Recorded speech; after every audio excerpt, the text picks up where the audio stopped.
Hello there, everyone, and welcome to the Mad Science Lab podcast. This is Aaron St. Dennis, the FF Mad Scientist.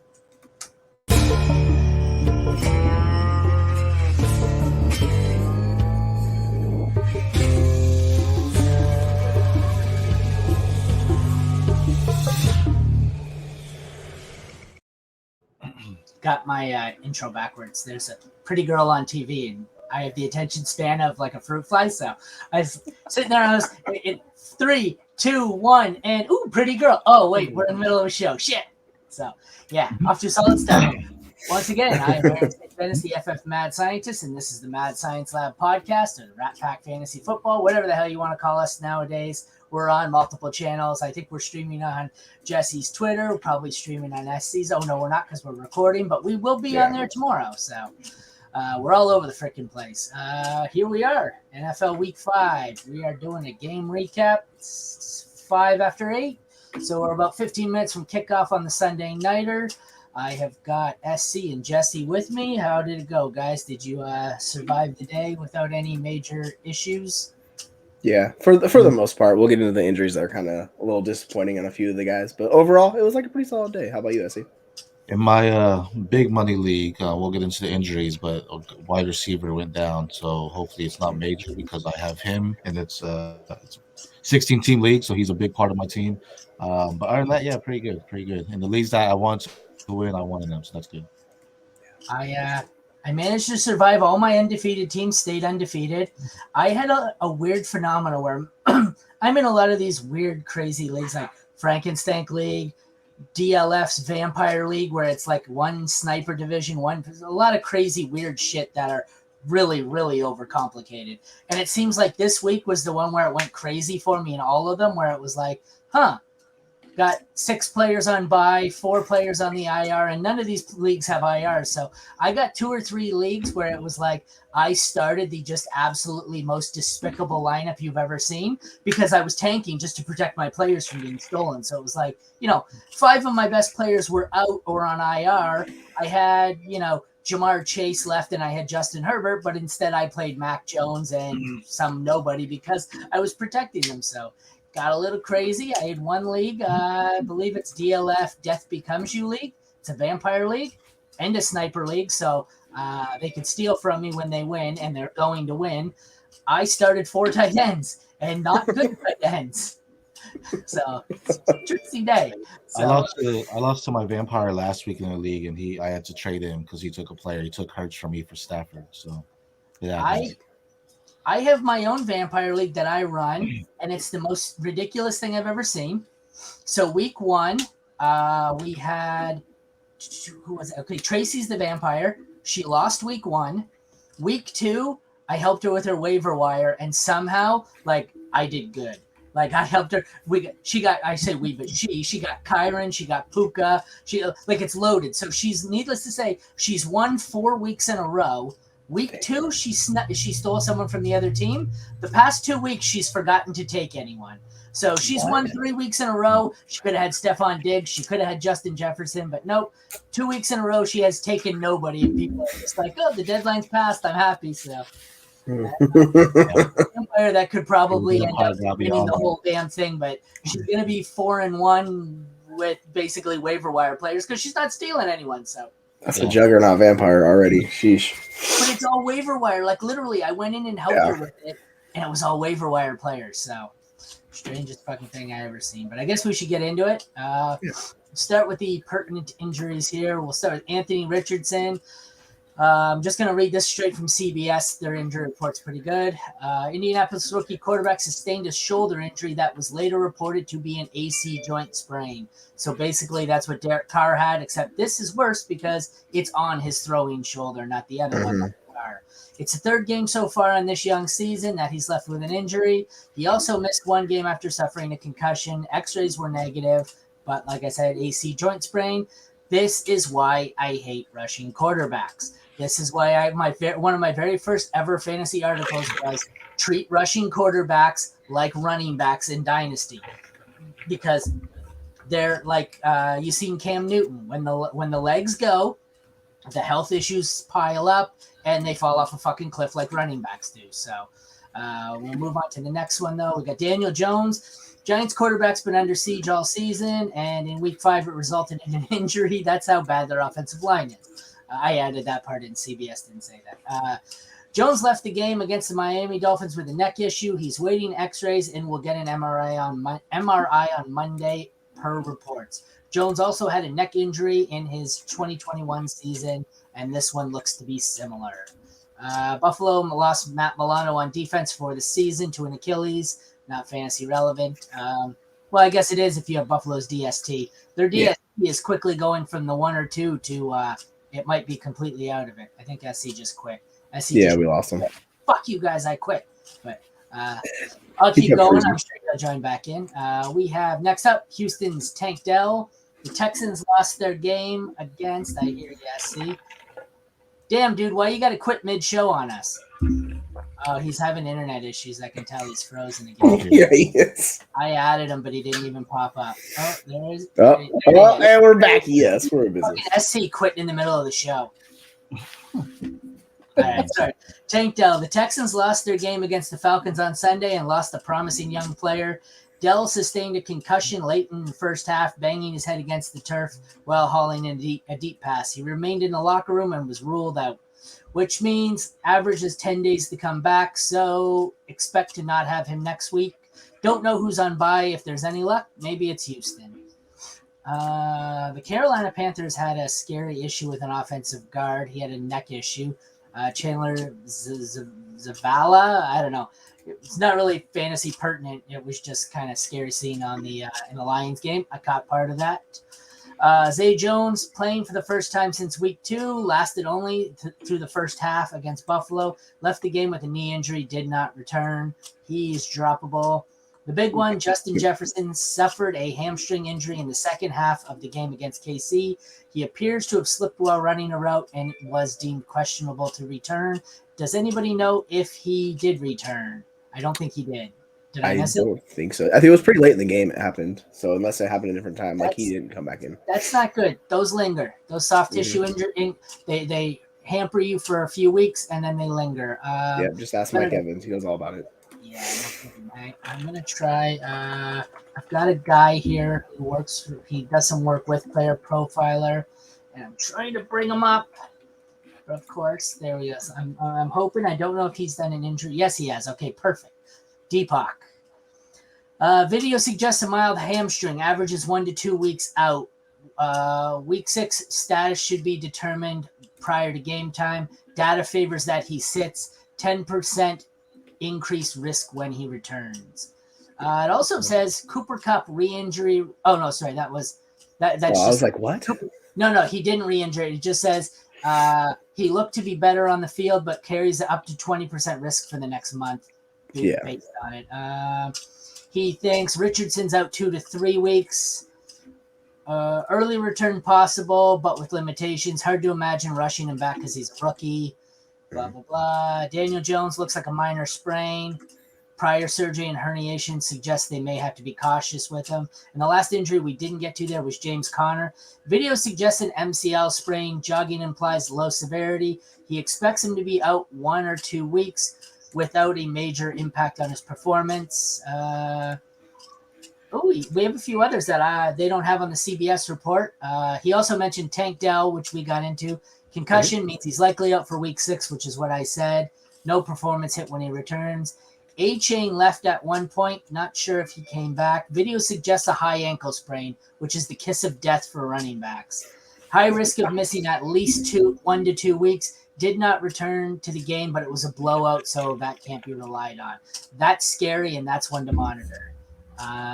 Zay Jones, re-injured sprain on prior knee, bad news, multi-week absence, huge dip upon return. So, what are your thoughts there? That's pretty much the injury recap for the... There's also the Kelsey injury where he supposedly tweaked his ankle, but he came back, so he should be fine. I seen it because they said it looked like a high ankle. They reported high ankle sprain, and then he was back 20 minutes later. So, but the Dell one sucks because they have a bye in 2 weeks, in week 7. So if he's gonna miss week 6, you're gonna miss week 7 as well. So you might want to consider just moving on from Dell. Because frozen, I don't know why. Yeah, it's not going well for him. Kind of like Daniel Jones. just in the disaster that was the Giants today, where he was just under siege all game. So, yeah, the offense is a disaster. I don't know, like, at least Waller had some signs of life, but, like, what else do you do? There's just nothing. I want to look because my start of the week on DST was Miami because of that exact thing. And I want to know, I know they played well. I want to know if they came through. They put up 20, so that's a solid week. Yeah, that'll do. Yeah. I mean, yeah, it's literally Waller. No wide receiver got over 7 points. It's rough. And then they brought in Taylor, and Taylor's not a great passer. So. It's funny. 20 is my idea of a pretty decent hit for defense. But I was reading an article the one day. It was someone that claimed they had a 75% hit on predicting which DSTs were good to stream that week. And then I looked in and I'm like, okay, so they said here were my 5 hits and my 1 miss. And I looked in, they're like, okay, his criteria of a hit was any DST that put up more than 5 points. I'm like, no, 5 points is not a hit. That's I'm like, I consider a hit to be probably 10 to 12 or more probably for DST. So I'm like, we're being pretty generous here. Now Jesse's frozen. We're off to a solid start. Everybody's having tech difficulties today. Yeah, I guess so.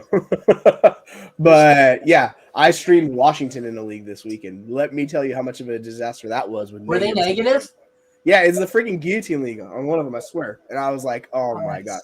I think it's our league. Yeah, so is the Matt, your guillotine league. They put up -6. I was like, fuck. So yes, we'll breeze through some of these. We'll recap the Thursday night game quickly because we didn't do that this morning, but we'll be quick on them because we've kind of putzed around with some tech difficulties. I don't want to be here all night. So we had the Bears beat Redskins, beat the Commanders 40-20. Fields put up huge numbers, just shy of 50. I don't think it matters because it's a Washington defense. Howell put up 35 against the Bears' crappy defense. I think both are probably sell high. I know everyone's saying no, but they haven't done anything against good teams. Herbert was okay on the running back side. He put up 8.5. Antonio Gibson led the Commanders. He put up 11. Brian Robinson put up 7. Roschon 2, and he left with a concussion, I believe. Oh, that's right. Yep. DJ Moore put up 50, and only one other wide receiver on the Bears managed to record a stat. That's wild. That's impressive. Curtis Samuel put up 17, 8 for McLaurin, 5 for Dotson. So, again, the Commanders are kind of spreading the ball around, ruining McLaurin and Dotson. Cole Kmet put up 15, a 23 bomb for Logan Thomas, who looks to be the most reliable target for Sam Howell. Mm-hmm. He's going to be in my waiver priority column there at tight end because he seems to be by far the heaviest target. Neither kicker recorded a stat. The Bears defense was an actual hit, putting up 17, and Commanders put up only 3. We won't stay long on this. Any takeaways from this aside from can you really trust any of these stats? This is 2 weeks in a row where the Bears have looked great, but who gives a shit? They didn't do it against them. I'd say Curtis Samuel's one to keep an eye on because it's back-to-back games. He's been really involved and a very focal point of that offense. So it sucks for the other wide receivers, but he's kind of just always just a thorn in their sides for them. And then Brian Robinson, if the game script flips on him like it did today, he just becomes someone he can't play. So that's kind of the Brian Robinson weekly chaos that is him. SC, your thoughts on that? I think Logan Thomas. We're talking Bears Commanders. Logan Thomas, What's that? Yeah, Logan Thomas. I think he's a valuable tight end. You can start if you need be. Health is always a concern for him, but when he's on the field, he's someone that, when he's healthy, I think you want to put him in your lineup. He's a good tight end to stream for sure. Yeah, he definitely seems to be the trusted target here for Howell, which has ruined pretty much every other pass catcher on the roster. So Logan Thomas is the guy you want in Washington. Mm-hmm. Moving on to the London game, Jacksonville squeaked one out over Buffalo 25-20. Decent day for Lawrence. He put up 21 fantasy points. Josh Allen puts up 37 in a losing effort, 359 and 2 TDs with one more on the ground. That's impressive. ETN with a monster game, 136 yards, 2 TDs for 38 points. James Cook put up 4. The pass catchers, we have Ridley, 21. Kirk, 13. Zay Jones, 10 before leaving. Steph Diggs put up 23. Gabe Davis put up 21. Man, this was all through the air, this game. Then the tight ends were 7 for Engram, 5 for Knox, 4 for Kincaid, so not a lot there. All the production went to the receivers. Bills DST put up 15 and 6 for the Jags. this was kind of a bonanza here. If you had ETN or any receiver in this game was basically usable, including Deontay Hardy, who somehow put up 9 points as well. What do you guys think of this one? I mean, I like Zay. I think Zay Jones, it shows, even though he went down, when he is healthy, I think it's someone that Trevor Lawrence wants to target. So when he is healthy, he's a valuable stream for your flex if you need that. So this point here is James Cook. He was looking really good, and then all of a sudden they just had the game script where they didn't need him. And I think that's something to go. This was kind of like an old school Bills offense of what we've seen, and you just didn't see much from the running backs who just calling the ball on Josh Allen to do what he needed to do. Yeah, and Christian Kirk is like the most reliable wide receiver in this offense. They finally put it together when both of them went off. So I was waiting to see how that would shake out, but like both of those guys were just viable. So they're just solid wide receiver twos for your rest of the season, both of those guys. So you'd be happy with either one of them. Yeah, they had the same amount of targets, Ridley and Kirk. The difference was Ridley had a couple of carries. Yeah. I'm not sure. I'm looking here. Where's the It's a lot more yards too. Oh yeah, Like 122. 50 yards, Yeah, 122 to 78. That's the difference in points. Kirk had a carry. Yeah. Yep. Alrighty. We had Atlanta beating Houston 21-19. Desmond Ridder puts up 32 while somehow looking terrible. CJ Stroud only put up 20. We had Damian Pierce put up 10. Bijan puts up 12, which was somewhat pulled down by the fumble there. Tyler Algier puts up 8. The pass catchers, Drake London had 14. No one else on the Falcons useful. Tank Dell put up 8, left with an injury. Nico 6, Robert Woods 6, John Mechie 4. The tight ends, Dalton Schultz finally did something. He put up 21, and the same could be said for Kyle Pitts, who put up 18 and finally decided to show up. Jonnu was worth 12. Neither kicker recorded a stat. That's like 2 out of 3 games where neither kicker was needed. And both defenses put up 5 or under. So I don't know if we want to call that a hit. I guess it depends on whose article it is. Yeah. Thoughts on this game? I'll tell you who it is later. Yeah, so Tank Dell had an injury like right before halftime. So he got all of his stats before half. So he looked like it was going to be a Tank Dell week. And then they just pivoted to Robert Woods instead of Nico Collins. So I don't know why they would do that. But, teams do that stuff sometimes. So it was interesting to see how it shaked out. And, finally Drake London and both Kyle Pitts did some good things. So that was finally nice to see for the Falcons. My takeaway is Desmond Ridder when he's at home starting. Guy's undefeated at home right now. He seems to be better at home than on the road. So if you need it, I'm not saying, you're QB1 or anything like that, but if you need him, he's a valuable start at home from it. And, just going off of what Nico Collins, man, this is the Nico we've kind of seen, right, where he just doesn't do what you want him or that extravaganza we saw last week. So still a solid stream, but, it's not one of your wide receiver 2 or 1 every week, so. Next up, we've got the Lions, who appear to be for real, moving to 4-1. They beat the now winless 0-5 Panthers 42-24. Jared Goff put up a pretty solid day, 35 points. We had 28 for Bryce Young, which is probably his best day as a pro. David Montgomery, who we said to start everywhere, was a monster. He put up 25. Craig Reynolds put up 12. Chuba for 5, and Miles Sanders only put up 2 on 7 carries. I don't think they ran the ball a whole lot because this one was out of hand pretty early. Adam Thielen, who was one of the guys I was all over all season, and everyone told me I was stupid. Well, he put up 25 again. He's a monster. Who would have thought the rookie would throw to the consistent, trustworthy veteran? I did. Just saying, I did. All right. Enough of my victory lapping. Adam Thielen, 25 points. DJ Chark, 13. Jonathan Mingo, 9. Chenault, 7. On the Lions side, Josh Reynolds. Do I have time for another victory lap? No, I'll move on. 17 for Josh Reynolds. Sorry, I'm a little salty tonight. 7 for Khalif Raymond. On the tight end side, Sam Laporta, proving that rookie tight ends can do something. I seen someone tweet that while I was watching that Sam Laporta doesn't give a shit about what you think about rookie tight ends, and I believe it was you, Jesse. That was me, yeah. That was me. Yeah. I just know the other screen. Yeah, no, Laporta's a stud. He didn't even see that many targets, but he was just extremely efficient, so it doesn't matter. The guy's just the focal point of that offense, which is what we were talking about, right? And Thielen, he's the best wide receiver at the moment. Mingo has been involved, and he's finally healthy, so that's nice to see, but yeah, it's Thielen. I'm scrolling down because I wanted to do kickers and defenses, and I realized I'm an idiot. So I'm using the scoring based on my generic league here, my home dynasty. It's Yeah. half PPR, tight end premium, blah blah blah. But what I realized is why were the kickers so bad? That my home dynasty doesn't have kickers, so there's no That's scoring. why. Yeah, because I think the Commanders had like 14 or 17 points from the Yeah. game. So like, wait a second. that's why there's no kickers in this league. So yeah. Right. One second.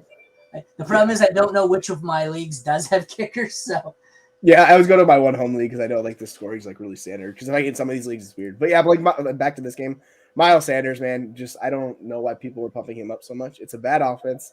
He doesn't catch passes, so like this is my whole issue with Miles Sanders where he was going. I was like, why take Miles Sanders at his cost? It just didn't make sense. I just thought they All checked Victor down to Ladders. him because there was no Yeah. usable tight end, but instead they've been going Hayden Hurst and Adam Thielen. But so any major Yeah. takeaways from this one for you? Besides, I mean, yeah, and just Jared Goff's a fucking stud at home. It's like every time Jared Goff plays at home, he just goes off. Like I don't know what it is, but the man's just bonkers. It's not a 30-point performance, no big deal. It's just like David Montgomery is the biggest steal of the year in fantasy drafts. Yeah, he's been great. He's It's been great. disgusting. And I mean, Oh, if Gibbs Adam misses another Thielen game, might it's be. gonna Thielen you're might. right. I would say it's Montgomery based Puka, on positional scarcity. Thielen, But yeah, yeah. those guys. Or Laporta is a great. There's like we're talking about all these guys together, just all great values. This is like the all undervalued team in this game. So This is why it'd be perfect for a vampire league this year, where you just get these guys that nobody drafted, and you're just like rolling, like you're talking about. But that's why I said, like I said, in the one vampire league I have, there's a team like this where it's Laporta, Dell. The quarterbacks are Stroud and Richardson. She just got all sorts of teams all sorts of players that were on waivers that have hit. I've never seen so many big hits on a waiver wire in 1 year. But moving on, we have the Colts falling to 3-2 over the Titans, who are now 2-3. They beat them 23-16. Gardner Minshew came in for the injured Richardson. Richardson put up 5. Minshew put up 8. I feel like he looked better than his stat line shows, but maybe not. Tannehill put up 14. He looked like Tannehill. Zach Moss, the start of the day there, puts up 39, as Jonathan Taylor only got 6 carries and put up 4 points. Tajay looking better than Derrick Henry. He put up 17 to Henry's 9. The receiving side here, DeAndre Hopkins is indeed still alive. He puts up 8 catches for 140 yards and drops 22 points. No other Titans receiver was useful. On the Colts side, we have Josh Downs with 15 points, Michael Pittman 9, and nobody else useful. Tight ends, Chigi Okonkwo put up a 9, and the rest of the tight ends on both teams just kind of spread the dog shit around. What are your thoughts here? There's it's just Tajay Spears. The guy's gonna be the starting running back next year in Tennessee. So like he's a perfect dynasty stash. I know we talked about this for a while, but like he's still cheap enough where people should go target him. But he's like by far looks like the best player Tennessee has. Every time he touches the ball, it's electric. It's what you love to see. So he's the one. And if there was ever an injury to Derrick Henry or they trade him because they have a few weeks where that happens, like Tajay Spears takes off. So like that's the one my main takeaway from this game. But yeah, Zach Moss still gonna hold on for the next month until they bring JT back to fully form. So Zach Moss. That was going to be my next question. Do you think this is a long-term thing? They give him too much money, right? This is just them easing Jonathan Taylor back in until Zach Moss is irrelevant. Right. It's got to be that. Like I think they're still a little worried about his ankle too. On top of it, so it's like why force it? Think they pull like a James Robinson where Zach Moss has played well enough to have earned them some trade value, where they ease Taylor back in, and then when Taylor's a full go, they trade Zach Moss to somebody else. Maybe they could. They just there's value somewhere else. There's nobody behind Zach Moss. We saw like that's why he was getting such work before. So like if they have confidence in anyone behind Taylor, then yeah, they could do that. I just don't know if they do. All right, we have the Dolphins going to 4-1. The Giants going to 1-4, 31-16 Dolphins. Daniel Jones puts up 10 and leaves with an injury. Tyrod puts up 6. Tua, 28, 308 yards, 2 touchdowns, 2 picks, though. That's not great. A-Chain does it again. Who's that, Kittle? Nice. I got Kittle. All right. A-Chain looking good, 151 yards and a touchdown. 1 reception, a fumble here, but still 27 points, 15 for Mostert. So somehow the Dolphins are, pretty much everyone's scoring. Yeah. Nobody on the Bears, the Giants running backs, none of them were useful. The receivers, The Giants have about 6 guys here who put up somewhere between 2 and 5 points. Nobody put up more than 5.5, which is what Slayton put up. Tyreek drops 34. Waddle puts up 13. Cedric Wilson, 9. Tight end, we have Darren Waller, who finally does something. It's like the week of the tight ends who've been shit all year finally coming alive. Waller puts up 19. I said that as Kittle scores. Nobody else really did anything. Durham Smythe didn't even get a target. Both defenses were good. We had 17 points for the Giants and 20 for the Dolphins, who were my DST start of the week. What are your takeaways here? So like a chain like fumbled midway through the game, and they basically went right back to him. Where the week before, Mostert fumbled and he was basically relegated to the bench. So that shows you how they feel about him. Mostert fumbled again this week, but it went out of bounds, and he kept it. Yeah, he fumbled twice last week, and one of them he lost. So they were just like, no. But yeah, they gave it to Achane once again, and we're just like, dude, just take it and go with it. He's averaging like freaking 11 yards a carry right now. It's incredible what he's doing. It's absurd. In the leagues where I do have Mostert, he is one guy where I think he's washed. I think this is done. I think the end of the road is here for him, and this is Achane. I am going to continue to start Mostert every single week, who somehow puts up 15, and I'm going to start him till he finally drops that bomb in my lineup, and then I'm going to drop him on waivers. Because the end, he's going to keep going, and then it's going to fall off a cliff, and the end will be here. I was telling you in the private chat who the writer of the article was. That makes sense. I was so confused. I was like, what is this in reference to? I have no idea. That's what I just seen your chat. Okay, that makes sense. That makes sense. Yeah. So Mostert, just keep riding it. I know his productions went from where he was the one putting up 40 to now he's putting up 15, but 15's still solid. So I'm going to keep taking his 10 to 15 every week in my flex. And then when he finally shows me he's dropping a bomb, he's going to waivers. Right, because they're playing Carolina next week, so it should be wheels up for both of these guys once again. It's just like, oh goodness. So the next one, we have the Saints going to 3-2, and the Patriots going to 1-4. And I looked at Sleeper here, which is what I'm using for the scores, and I was like, wow, this one's not loading. It's showing 34 to dash on the Patriots side. And then it occurred to me it's because the Patriots have been shut out. Oh, goodness, this is so we have Derek Carr with a sprained AC joint who still managed to put up 22.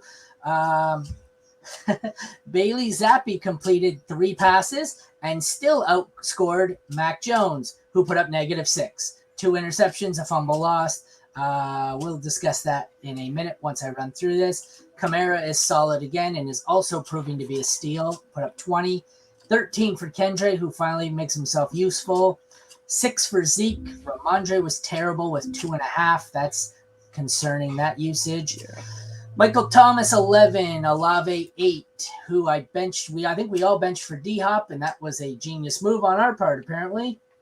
Shaheed, 6, Kendrick Bourne, 6, a bunch of 3s on the Patriots side. Tight end, we've got Foster Moreau, put up 8. Nobody else did much. The Saints defense put up 28, and the Patriots put up 6. What's more concerning to you here? Mac Jones in his situation, or the split right now between Zeke and Ramondre, who both had 8 carries, and Zeke was more efficient with them. Well, no, he wasn't. He just scored. Oh my God. They both had 8 carries for 20-something yards. Just brutal. And then the difference was Zeke had 4 receptions. That's why. But so they were both dog shit on the ground, and Zeke managed to go 4 catches for 17 yards. So what scares you more, the garbage running back split here, or the garbage quarterback play? Well, so for Mac Jones, he's like fighting for his career at this point is what it looks like. He's had back-to-back atrocious games, and this offense can't do anything. Start Zappy next week? I don't know. Like, they're going to be tempted to. Because, like, last week, Mac Jones put up 150 yards, multiple interceptions. Didn't they do this last year and they started Zappy? Yeah, they played him a few times, then they brought back Mac Jones. Like, oh, yeah, Mac Jones again. I just don't know. It's just gross, man. I don't want a person on New England. I'm trying to blank on the name, but they had a solid rookie that I thought had some dual threat potential, and they dropped him. Cunningham. I forget his first name now. Malik Cunningham? Yeah, he looked. I bet they regret dropping him now. He looked like he looked like another knockoff of Malik Willis, but whatever. He looked. I mean, I don't want any of these Patriot. Like, I don't even want to start Ramondre, to tell you the truth. Like, the offense. I don't want anyone on this team at any point, anywhere. I don't mind Hunter Henry, and I never thought he'd be the Patriot. But even him, he was no catches on 2 targets. So Yeah, it's broken. They need to figure it out. And until then, like I'm just gonna avoid the. I'll target defenses playing the Patriots. Like that's how I'm targeting them lately. Just because. yeah, I don't want anyone on that side of the ball for sure. And yeah, like we were right on Olave. Like he had 12 yards on 5 targets, and just the touchdown saved him today. So I was like, yeah. Much of the game, so I don't know if he looked hobbled out there, but 5 catches or 5 targets. I imagine he wasn't great. It looked like it all went to Thomas. So yeah, like he got the touchdown. That's it. But yeah, MT was the guy this week. Only 3 targets for Kamara this week, so Carr was able to turn it loose a little bit more. But still, I don't really know if I want a whole lot of players on either of these teams, but I definitely will still take Kamara, Olave, and Thomas on the Saints. But yeah, Patriots, I'm out. I don't think I want any part of them, and I'm glad Stevenson was one of my fades because he's like Najee was last year. You used probably a 2nd or 3rd round pick on him, and he's basically untradeable right now. So yeah, you can't do anything with him. You're stuck. We have 2 teams that are now 3-2 in the AFC North. Steelers beat the Ravens 17-10. Kenny Pickett 19. Lamar puts up 13. That's gross. Jalen Warren outscores Najee 12-6. Justice Hill outscores Gus Edwards 12-6. The receivers, we have Zay looked great. He had a hard time holding on to the ball, but I think that was also because Lamar couldn't throw him a decent ball. He had 11 targets, only caught 5. He put up 11 points, 9 for Aguilar. Nobody else was useful on the Ravens side. 29 for Pickens, which is going to come to an end soon once Deontay gets back. So sell high. He's not good. Allen Robinson, a 6. We have Mark Andrews, who put up 15. Connor Hayward was the tight end of usage for Pittsburgh, not Darnell Washington, the offensive lineman. And the Steelers put up 25. The Ravens put up 12. So both defenses were usable. Anything that jumps out at you on this one? So the Ravens had 7 drops today. If that didn't happen, Lamar goes off. There was multiple touchdowns dropped. There were big plays. It was a game that just didn't work out. Though, because I have Zay. Zay was one of the guys I have a ton of. I thought the drops were more indicative of him throwing shitty passes. Well, I'm looking at one right now. It was right through freaking Aguilar's hands, and he's like a walk-in touchdown. And then there was one with Andrews, too, in the end zone. He just dropped it. It's just one of those games where it's just the receivers let you down. Unfortunately, that happens. And it killed Lamar's fantasy game, but, like, it should have been a lot better for him. We must have just seen different times because the ones you seen were the receivers' faults. The one I seen were all Lamar's fault. So yeah, I think they need to work on it all around. But Lamar's never been a terribly great passer. So yeah, but yeah, it's like the interesting thing I say with the backfield for the Steelers is I don't really know if I want to play either one of these guys. To tell you the truth, because they're just splitting and like does it honestly matter unless you're shooting for 10 points? Then yeah, I don't want a running back in this game. No, yeah, like Justice Hill, same thing. Yeah.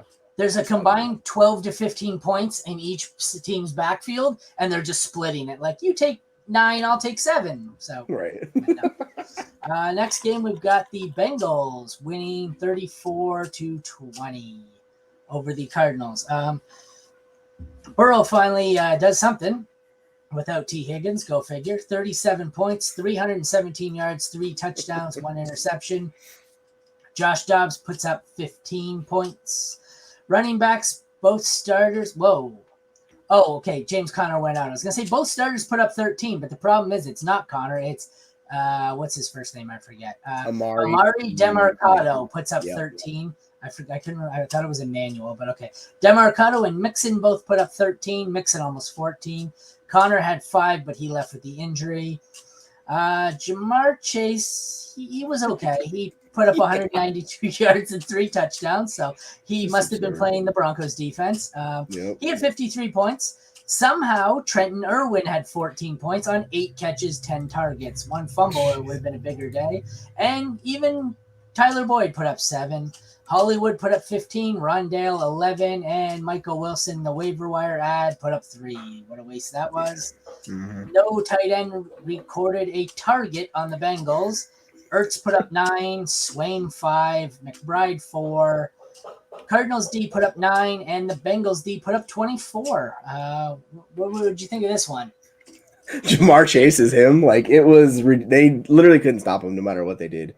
So it was just like feed Jamar Chase today. And it's like, why not? Because it kept It's- working over and I over and listen- over again. I listened while I was working to FFT, and you know how a lot of these shows do. They do the stupid thing where it says, you know, you can sell high, or you can get someone who's selling low, and you can package Puka Nakua and Bob the Builder and get Jamar Chase. And it's like, who's doing that? Well, Exactly. this is right. why you see you don't do that, because if you've done that and you made a trade of Puka and Zach Moss and you just traded away Jamar Chase, congratulations. You look like a moron today, because it turns out Jamar Chase is still good. So yeah, he's real good. And it's nice seeing Joe Burrow kind of looking more normal. Like he's actually supporting an offense again. So I think our concerns with their offense in general might be a little bit over. And on the flip side, Dobbs kind of was a pumpkin. Like we kind of knew this was happening at some point. He's just not a good quarterback. So like we figured it was going to happen, and today it happened. He just was a pumpkin. that's a shame, because I was looking to start buying low on Joe Burrow. So that's a real shame that he decided he didn't suck. Yeah, right. He couldn't have waited another week. So next up, we have the Eagles staying undefeated. They beat the Rams 23-14, 37 from Jalen Hurts, 24 out of Stafford. So both solid days. DeAndre Swift puts up another good one, 16 points, only 8 from Kyron Williams. Ronnie Rivers put up a 0.1, so I hope whoever we told not to play Ronnie Rivers in the pregame, listen, because he sucked. Gainwell put up 4. The receivers, we have AJB put up 19. Devonta Smith only put up 1 catch on 5 targets. I don't know what that's all about. Cooper Kupp, 18. Puka Nakua, 18. Actually, Cooper was more like 19. And Tutu Atwell even checked in with 8. So there's a lot of useful numbers on the Rams side of the ball, but it does seem to have cut into Kyron Williams. And I think I said this in the pregame that I was worried about Kyron, and I wanted to sit him in one of them because I thought this might affect him a little, and it did. He was the one that looked like affected most out of it.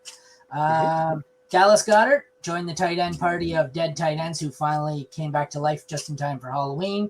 He put up 29 on 8 catches. Tyler Higbee did not come back to life. He put up 5. Both defenses pretty much suck. I mean, the Eagles put up 12. They weren't totally useless. Thoughts on this one?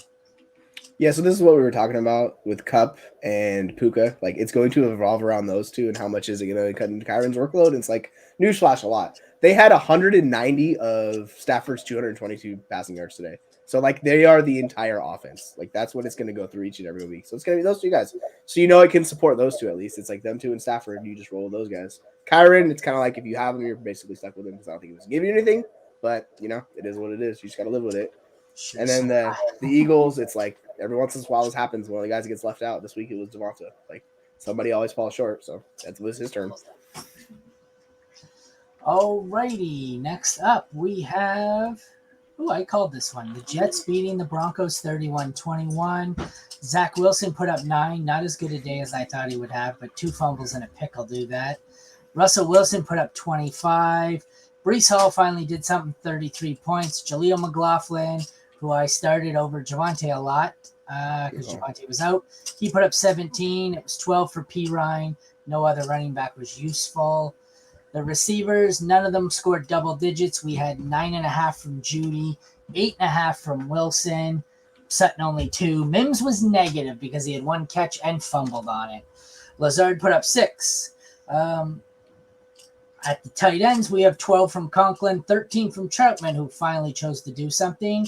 Both defenses were good. Somehow they won. Sorry. The Jets put up 25.5 and the Broncos put up 12.5. So both usable. What are your thoughts on this one?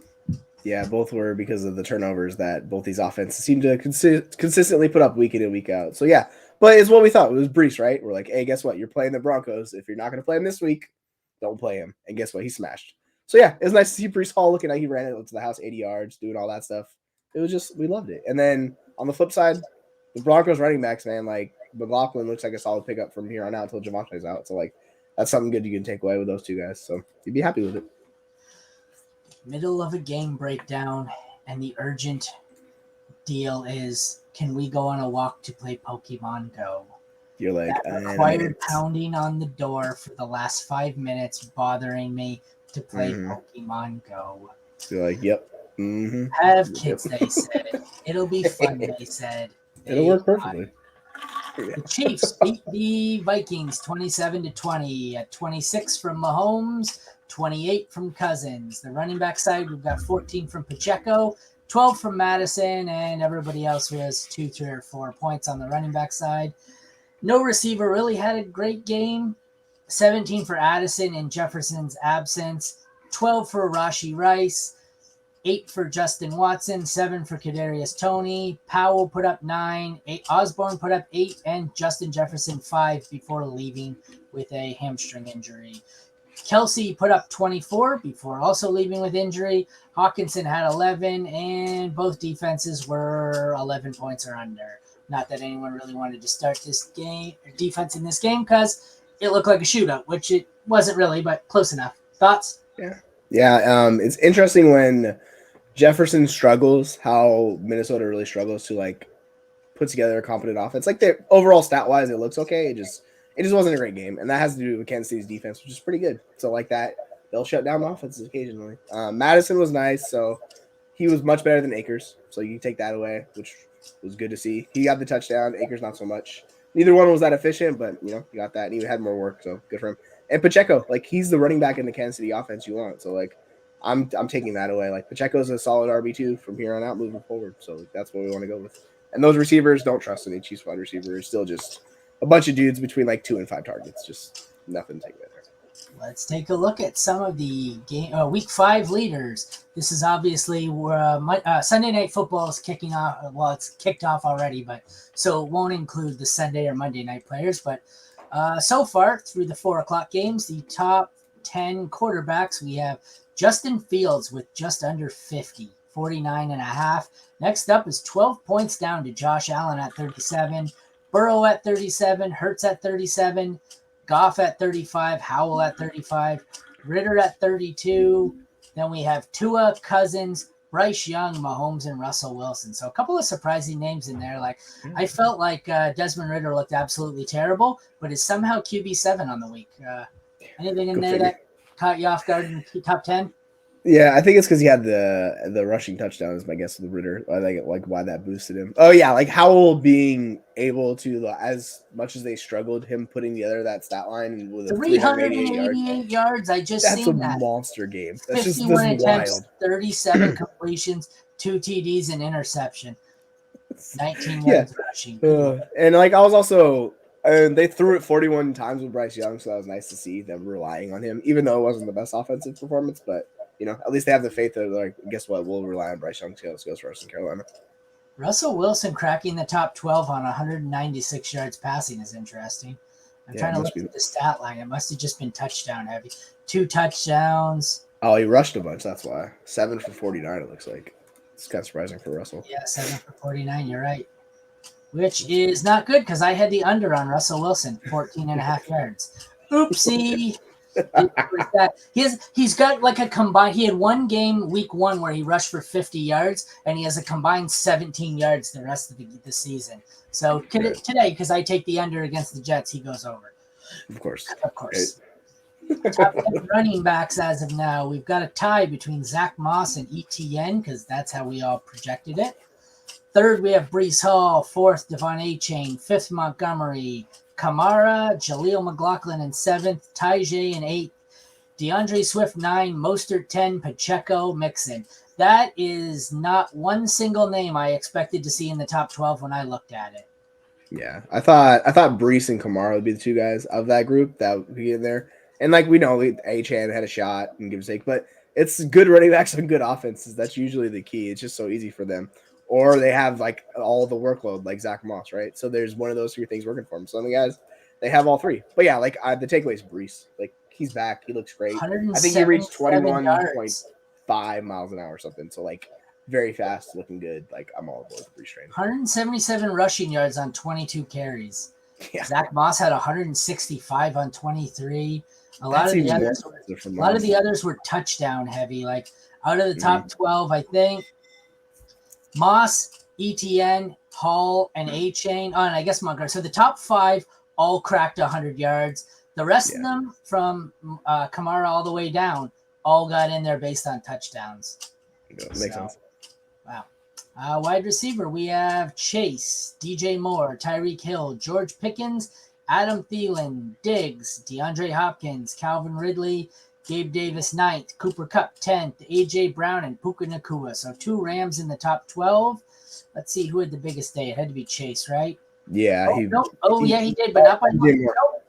Well, sorry, DJ Moore's included in here, and he had 230. So we had 230 from Moore, 192 from Chase, and 181 from Tyreek. That's wild. That's just wild stuff. And then Hopkins with a $140. I would never have guessed him put up $140 today. So that's nice to see. But then you have Gabe doing his thing, Steph Diggs. That's what happens when Buffalo kind of can't run it and they get behind. Like those two really benefit. So hey, you love seeing that. And then Thielen, just the old target hog who's just putting up 100 yards, no big deal. So it's a nice mix of players, you could say. Yikes. Tight ends. Dallas Goedert, tight end 1 on the week. Kelsey 2, Logan Thomas, Dalton Schultz, Sam Laporta, Darren Waller, Kyle Pitts, Cole Kmet, Mark Andrews, Adam Troutman, Jonnu Smith, and Tyler Conklin. So for a change, we actually have a top 12 at a position that looks like, I don't know, Chase, that looks like the 12 players I would have expected, with maybe Logan Thomas being the exception there.